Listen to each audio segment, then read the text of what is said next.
Thank you everyone for coming today. It's an honor, and welcome you all to OxPASS. As Anna just introduced about the society, if you're interested in any kind of activities, feel free to let us know, and we'll try to arrange as many activities as possible. So, first off, I'd like to explain why I'm actually here. So, I came across with the idea that we should have this bi-weekly discussion, because I believe it's something that's very lacking in I think in particular Hong Kong student community. Socio-political participation has changed a lot throughout the years, and from now on what we see is that socio-political participation is very much dominated by social media.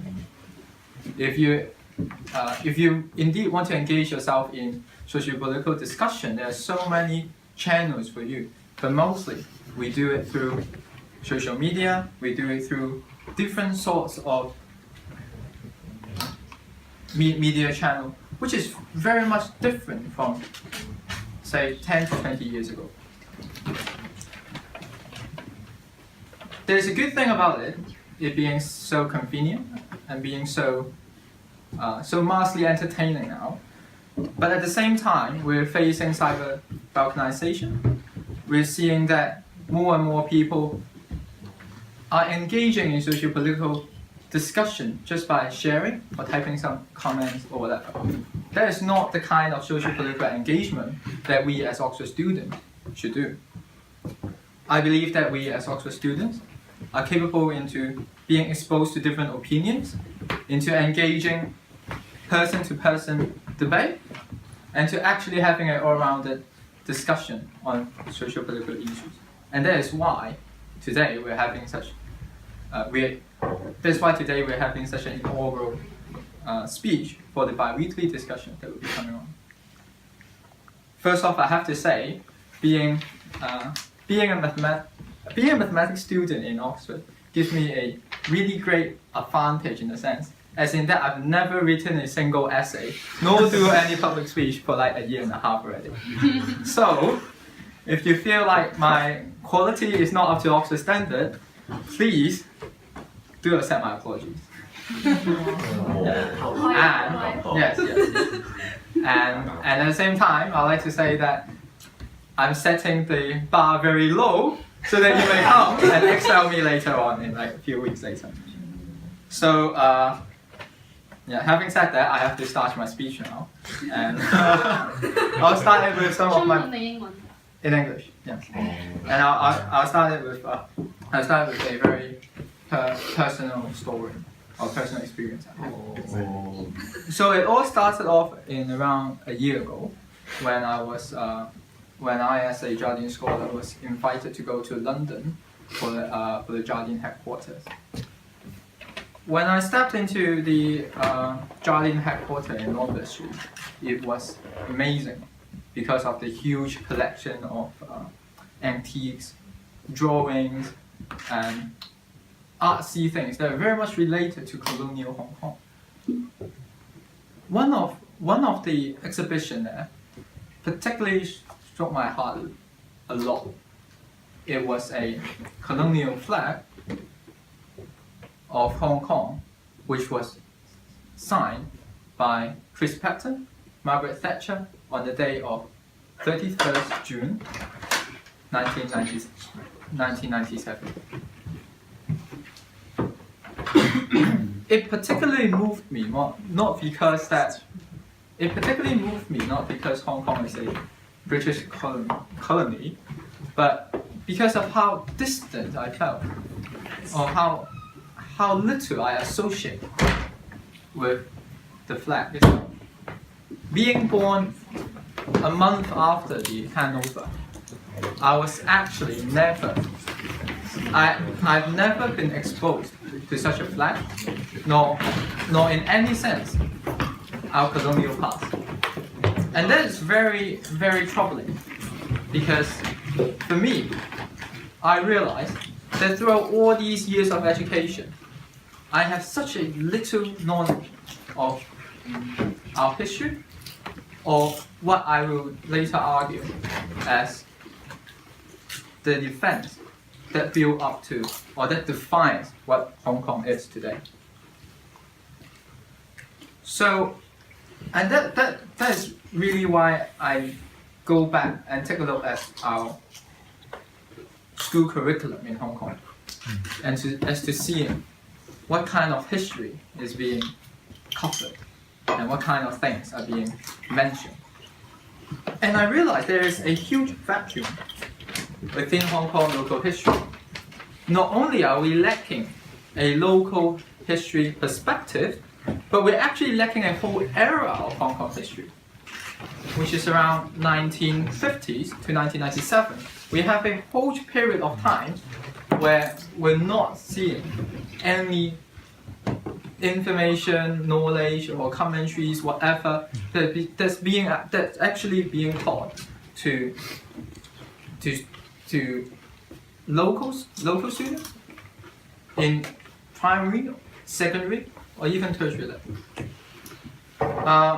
I'll demonstrate that by citing a few examples. So first off, I took a look at Chinese history, and as I was reading through the Chinese history curriculum, there is this part where they have these resources. So I'm going to say the following things in Cantonese, just that you understand. 咁喺嗰個教育資源裏面咧，佢係有幾個層次，佢係寫住中國歷史本地史。咁個中國歷史本地史上面咧係分咗5個範疇嘅。咁喺當中裏面你可以睇到好多關於香港當時同中國歷史有關嘅一啲歷史事件當中去睇。咁佢係分咗5個時期咧，我分別同你講。第一個時期係遠古時期至到南北朝。第二個時期咧係隋代至到明朝。第三個時期咧係開埠。第四個咧就係叫做孫中山與辛亥革命。而第5個咧就係抗日戰爭與日治香港。So if you take a look at this timeline, you realize that we have quite a huge coverage until the point of 1940 something or 1950s. And then we're actually having no association at all. It seems as if that throughout these 50 years or so, Hong Kong is kind of unrelated to China, at least in the perspective of this curriculum. So I went through another part of history materials that's very much related to education of history, and that's the Hong Kong Museum of History. I think that is one of the most widespread way for people to actually learn and understand Hong Kong history without going through the curriculum. So within, if you've been to Hong Kong Museum of History, you realize that there are 8 exhibitions, and only the very last exhibition is called Life in Hong Kong in around 1940 something to 1997. But then if you remember, if you go through it, there will be all these very lively exhibitions where you see Yok Chai Po, where you see hairdressers, barber shop, you see all these lovely things depicting life back then. But there is no such thing as a discussion on the socio-political context of what's going on back then.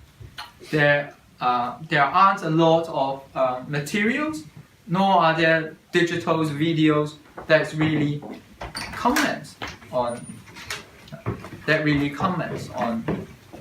this, especially the political context and the power shift that we're facing within that era. And then I look through the history curriculum, and thankfully I'm quite happy to see that there is this one huge part which is called modernization and modernization. Sorry? Modernization and transformation. Yes, modernization and transformation of Hong Kong. I looked through the curriculum a bit, and then I asked Dominic, who's been very helpful last night, and on what it's really about, the history curriculum. And what is apparently there is that there is a description from 1967 riot and how it gradually goes from there to further and gradual democratization of the government structure, and how it leads to modernization and transformation of Hong Kong. Yet, in this description, there is it's a very government-centric description. There is no such thing as in history in a geopolitical context. And that is one of the major vacuum that I like to talk about. This vacuum is the vacuum of where we have the Sino-British Joint Declaration, and then Basic Law, and then eventually how we gradually go through the stage where we have a successful and smooth handover. This is a period of time where Hong Kong's seen one of the biggest power shift, one of the most dramatic change of power structure and influence. And in particular, there are a few things that I believe are very worthy to see.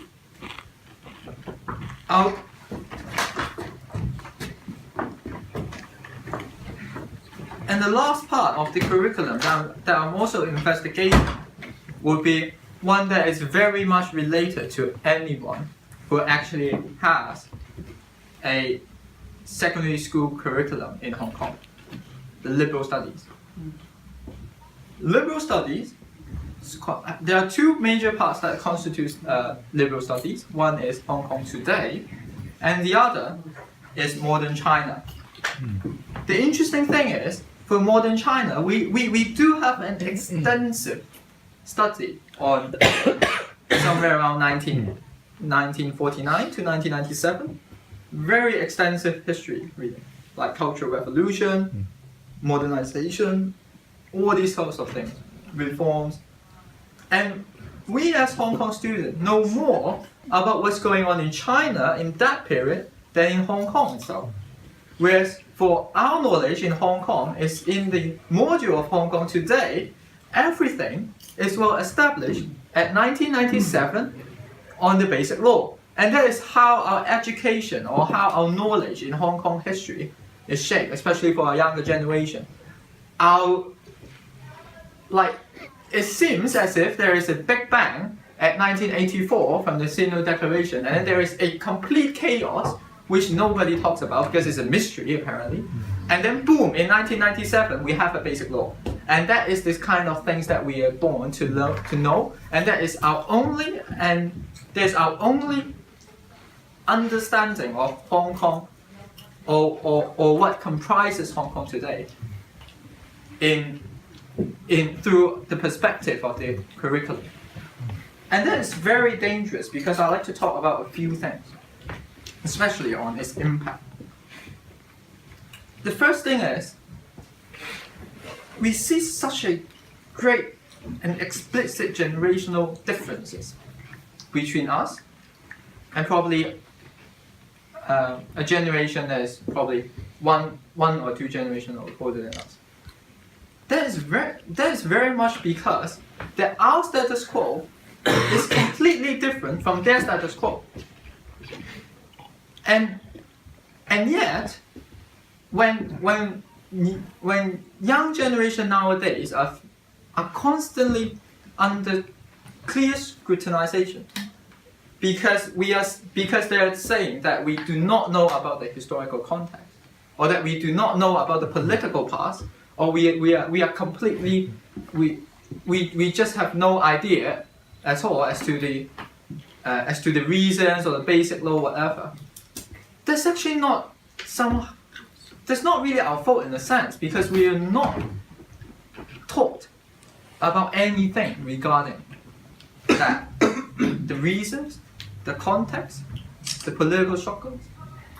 And because of that, we are born with the idea that we have this inherent rights, and we have this inherent we have these inherent rights and responsibilities that's constructed under the basic law, and that is, in today's sense, like our constitution.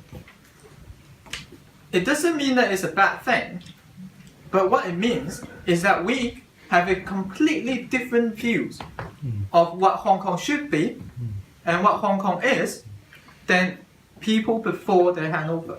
Because that is just how our education shapes us to be. And if you realize there's particular differences, you will see why our generation is so much different from the generations that were like 5 to 6 years ago. There's already a huge ideological and even political difference there. The next thing I'd like to talk about is on the basic law. The reason that the basic law today is under so much attack, in a sense, by different parties and by different voices in Hong Kong, it's especially because that we are seeing an emerging voice and an increasingly influential generation without the actual knowledge of the reasons and the establishment of the basic law.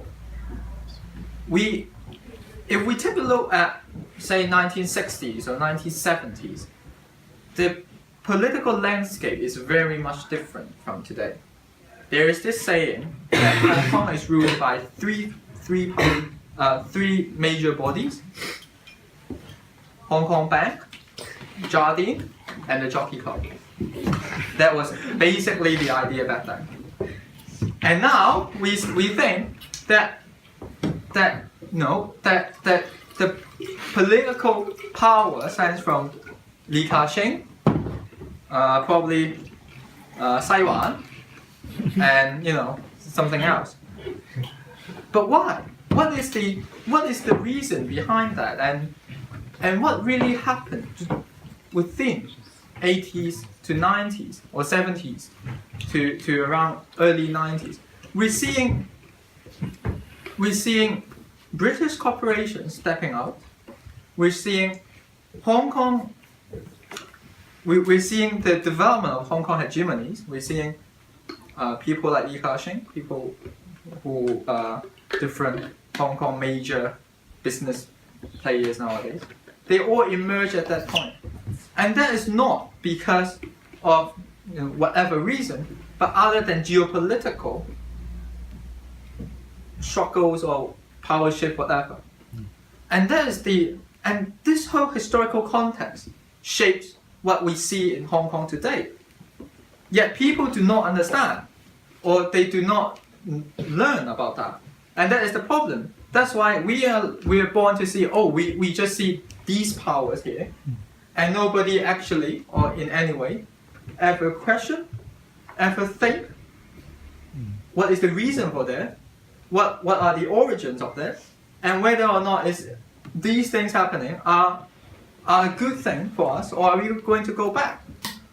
And that is the whole idea of the generational differences. Because you see, the older politicians that we're seeing today, they went through it. They were active participants on it.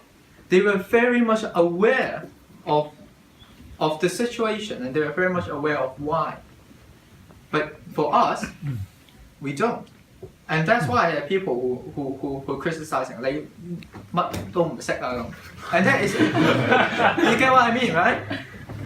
And I don't think that is our fault, because we were never actually exposed to that.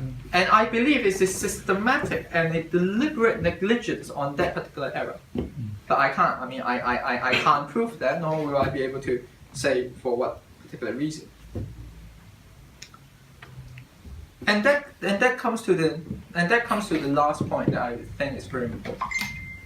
that we are seeing a very that our reality as we perceive it is, in a sense, distorted.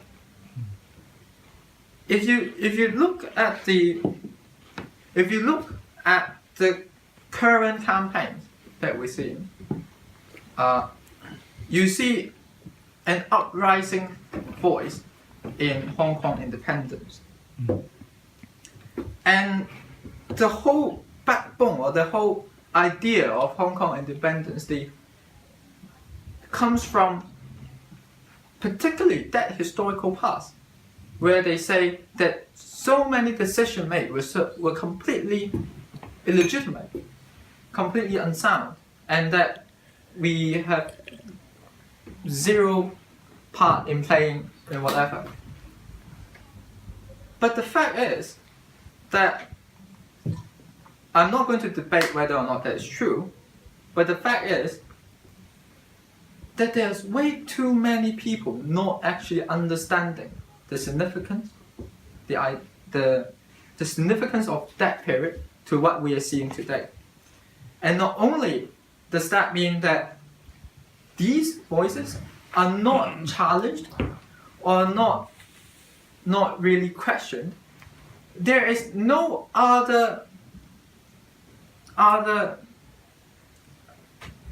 there's no other way of seeing or expressing it. We are seeing that there is this vacuum here, and some people finally realize that this whole vacuum is being molded. And that brings to the question, should our government, or should we, or who should be responsible for having such a vacuum, and whether or not we should leave it as it is now? My personal opinion is that that is definitely not going to be a good thing, and that unless our government or people now have to have this awareness to actually promote and to encourage the study and the knowledge of our modern local history, or else our identity, who we are, and the origin of so-called Hong Kongers, in a sense, will be so easily being shaped and molded by certain politicians that we are seeing nowadays. And I think that is a very, very serious problem. And that is why I believe this is something that we should all be aware of. I think that's all.